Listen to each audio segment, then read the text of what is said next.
নমস্কার, সকলকে স্বাগত জানাই আমাদের চ্যানেলে। আপনার দিনটি শুভ হোক এই প্রার্থনা করে আজকের ভিডিওটি শুরু করছি। যেহেতু আমরা কথা বলবো তুলা রাশির জাতক জাতিকাদের জুন মাস 2026 কেমন কাটবে। তো চলুন দেরি না করে ভিডিওটি শুরু করা যাক। তুলা রাশি হলো কালপুরুষ রাশিমণ্ডলের রাশিচক্রের 7তম রাশি। এই রাশির অধিপতি হলো শুক্র এবং তুলা রাশি হলো একটি বায়ুতত্ত্বের রাশি, অর্থাৎ এয়ার সাইন।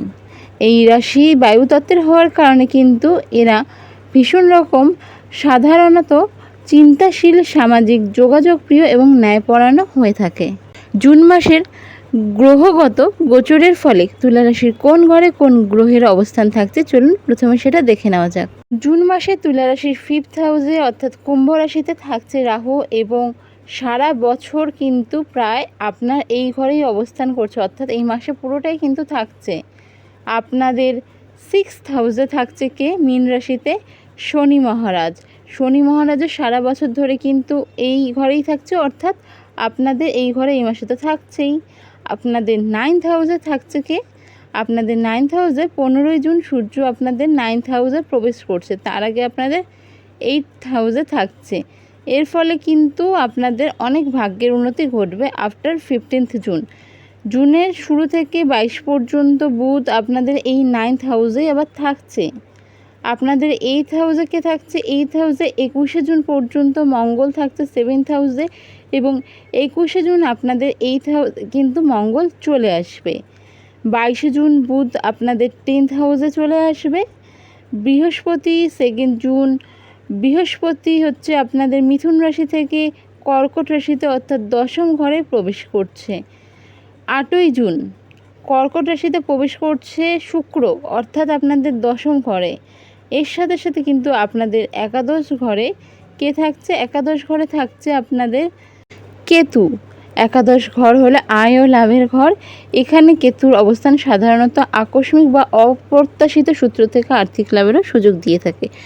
এবার চলুন দেখে নেওয়া যাক আপনাদের স্বাস্থ্য কেমন থাকছে। স্বাস্থ্য দেখা হয়ে থাকে ফার্স্ট হাউস থেকে। ফার্স্ট হাউস হলো ইমিউনিটির ঘর। আপনাদের ফার্স্ট হাউসের অধিপতি হলো শুক্র, আর শুক্র কোথায় থাকছে? আপনাদের 9th হাউসে মিথুন রাশিতে। 8th জুন শুক্র আপনাদের রাশি পরিবর্তন করবে এবং আপনাদের 10ম ঘরে চলে যাবে এবং জুন মাসের শেষে শুক্র গ্রহ কর্কট রাশি থেকেও বিদায় নিয়ে আপনাদের একাদশতম ঘরে অর্থাৎ সিংহ রাশিতে চলে যাবে। আর আপনাদের ফার্স্ট হাউসে কে থাকছে? এই সময় কিন্তু আপনাদের ফার্স্ট হাউসে বড় কোনো গ্রহর গোচর হচ্ছে না। তো আপনাদের স্বাস্থ্য কেমন থাকছে? এই সময় আপনাদের স্বাস্থ্য সামগ্রিকভাবে ভালো এবং স্থিতিশীল থাকলেও শনি 6ষ্ঠ ঘরে থাকা এবং মাসের শেষভাগে মঙ্গল 8ম ঘরে যাওয়ার কারণে পেটের সমস্যা এবং ক্লান্তি, মাসের মাঝামাঝি সময় হজমের সমস্যা বা পেটের রোগ দেখা দিতে পারে। তাই বাইরের ভাজা পোড়া, এই সময় অতিরিক্ত তেলযুক্ত মশলাযুক্ত খাবার এগুলো একটু এড়িয়ে চলুন। 21শে জুনের পর রাস্তাঘাটে চলাফেরার ক্ষেত্রে, গাড়ি চালানোর ক্ষেত্রে সময় বাড়তি সতর্কতা অবলম্বন করে চলবেন। ছোটোখাটো চোট আঘাতও লাগতে পারে। নিয়মিত যোগব্যায়াম করুন, সঠিক ডায়েট মেনে চলুন। এই মাসে বড় কোনো স্বাস্থ্য সংকট থাকছে না। এরপরে আমরা দেখে নেব আপনাদের এডুকেশন কেমন থাকছে। আপনাদের এডুকেশন বা যে কোনো রাশির ক্ষেত্রে এডুকেশন কোথা থেকে দেখা হয়ে থাকে? 5th হাউস থেকে দেখা হয়ে থাকে। আর আপনাদের এই ঘরের অধিপতিকে? এই ঘরের অধিপতি হলো শনি মহারাজ। আর শনি মহারাজ এরকম এই সময় রয়েছে কোথায়? 6th হাউসে। তো এই সময় আপনাদের এডুকেশন কেমন থাকবে? লজিক বা জ্যোতিষশাস্ত্র অনুযায়ী কিন্তু এই মাসে যদি বলা যায় তাহলে তুলা রাশি শিক্ষার্থীদের ক্ষেত্রে মিশ্র ফল থেকে শুভ ফল আশা করা যেতেই পারে। বর্তমানে শিক্ষার 5ম ঘরে ছায়াগ্রহ রাহু অবস্থান করেছে। রাহু শর্টকাট খোঁজার প্রবণতা তৈরি করে, যার ফলে কিন্তু পড়াশোনায় মনোযোগে কিছুটা ঘাটতি থাকবে, মন চঞ্চল থাকবে। জুনের 22 তারিখ পর্যন্ত বুধ এবং 15 তারিখ পর্যন্ত বা 15 তারিখের পর থেকে সূর্য আপনাদের 9th হাউসে চলে যাবে। তখন কিন্তু আপনারা উচ্চশিক্ষা, গবেষণা এবং প্রতিযোগিতামূলক পরীক্ষার ক্ষেত্রে দারুণ সাফল্য পাবেন। উচ্চশিক্ষা ও প্রতিযোগিতামূলক পরীক্ষার জন্য এই মাসটি ভালো হতে চলেছে, তবে শিক্ষার্থীদের এই মাসে কিন্তু পড়াশোনায় মনোযোগ একদমই বসবে না। সেক্ষেত্রে নিজের যে যতটা সম্ভব মনোযোগ বসাতে হবে। এরপরে আমরা দেখে নেব আপনাদের লাভ লাইফ কেমন থাকছে। এটাও দেখা হয়ে থাকে কোথা থেকে? 5th হাউস থেকে। আপনাদের 5th হাউসের অধিপতিকে শনি মহারাজ রয়েছে 6th হাউসে এবং 5th হাউসে কে রয়েছে রাহু। তো যদি বলাই যায় তাহলে বলা যায় যে এই মাসেও প্রেম জীবন আপনাদের একই রকমভাবে মিশ্র ফল দেখাবে। পঞ্চম ঘর রাহু অবস্থান করার ফলে কিন্তু সম্পর্কে হুট করে ভুল বোঝাবুঝি, সন্দেহ বা চঞ্চলতা তৈরি হওয়া এগুলো থাকবে। তবে জুনের শুরুতে শুক্র এবং বুধের শুভ প্রভাবে কিন্তু একটা নিজেদের মধ্যে রোমান্টিক সিচুয়েশান, নিজেদের মধ্যে একটা কানেকশান, অ্যাট্রাকশান এই জিনিসগুলোও থাকবে। সঙ্গীর ওপর কোনো সিদ্ধান্ত জোর করে এই মাসে চাপিয়ে দেবেন না, তাতে কিন্তু ভুল বোঝাবুঝি বা অশান্তি বাড়তে পারে। এই জিনিসগুলো মেনটেন করুন, আদারওয়াইজ বড় কোনো সমস্যা এই মাসে আপনাদের থাকছে না। এরপর আমরা দেখে নেব বৈবাহিক জীবন কেমন থাকবে। এটি দেখা হয়ে থাকে কোথার থেকে, কোন হাউস থেকে? 7th হাউস থেকে। আপনাদের সপ্তম ঘরের অধিপতি মঙ্গল 21শে জুন পর্যন্ত আপনাদের ভাগ্য ও দূর ভ্রমণের ঘর কোথায় থাকছে? 9th হাউসে থাকছে, নবমভাবে। এর ফলে জীবনসঙ্গীর পূর্ণ সমর্থন পাবেন এবং তার ভাগ্য আপনার ভাগ্য উন্নত করতে সাহায্য করবে। দুজনে মিলে কোনো ধর্মীয় স্থান বা দূরে কোথাও ঘুরতে যাওয়ার পরিকল্পনাও করতে পারেন।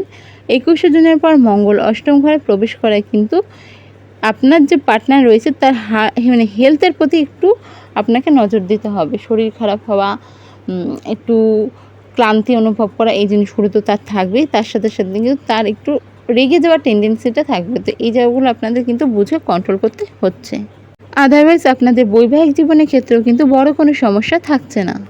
ভাগ্য বিচার করা হয়ে থাকে কিন্তু জাতক জাতিকার 9th হাউস থেকে। আপনাদের এই ঘরের অধিপতি বুধ জুন মাসের মাঝামাঝি পর্যন্ত ভাগ্যের ঘরের মালিক বুধ এবং 15 জুনের পর থেকে আপনাদের সূর্য, মানে আপনাদের আত্মার কারক সূর্য আপনাদের ভাগ্যের ঘরেই অবস্থান করছে। এর ফলে আটকে থাকা কাজ করে মানে শেষ করতে সম্ভব হবে।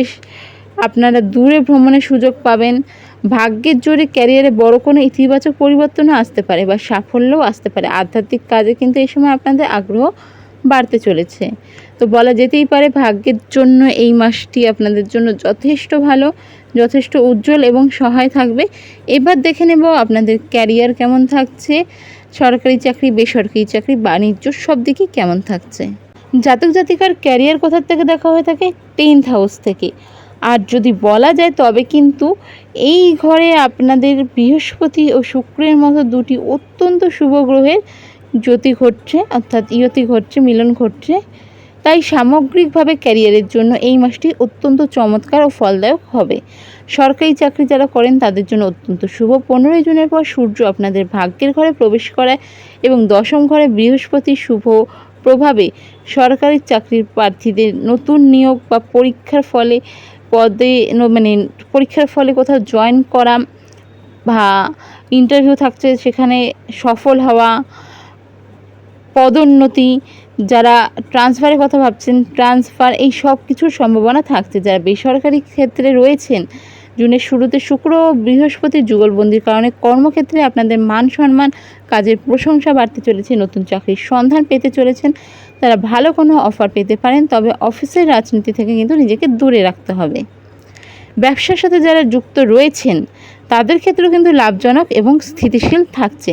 21শে জুন পর্যন্ত সপ্তমপতি মঙ্গলের অনুকূল অবস্থানের কারণে ব্যবসায়িক যোগাযোগ বৃদ্ধি পাবে এবং অংশীদারি ব্যবসায় ভালো লাভ হবে। মাসের শেষ ভাগে হঠাৎ কোনো বড় চুক্তি বা আর্থিক লাভও হতে পারে। তো বলা যেতেই পারে এই মাস সব দিক থেকে আপনাদের জন্য খুব বেশি খারাপ কিছু আসছে না। এই মাস আপনাদের জন্য মোটামুটি ভালোই থাকছে। এই মাসে আপনাদের রেমেডি কী করা উচিত তাও একবার চলুন দেখে নেওয়া যাক। প্রথমেই বলবো, প্রতি শুক্রবার কোনো দেবী মন্দিরে মা লক্ষ্মী, মা দুর্গা অবশ্যই বা মা কালী সাদা মিষ্টি বা সাদা ফুল অর্পণ করে পুজো করুন। এই মাসে না আপনারা প্রতিদিন চেষ্টা করবেন সন্ধ্যার পর একটু পরিষ্কার পরিচ্ছন্ন ভালো জামা কাপড় পরে থাকতে। সে বাড়িতেই থাকুন, একটা ধোয়া পরিষ্কার ড্রেস পরে নিলেন। তার সাথে সাথে কিন্তু পারফিউম বা আতরের ইউজটা অবশ্যই করবেন।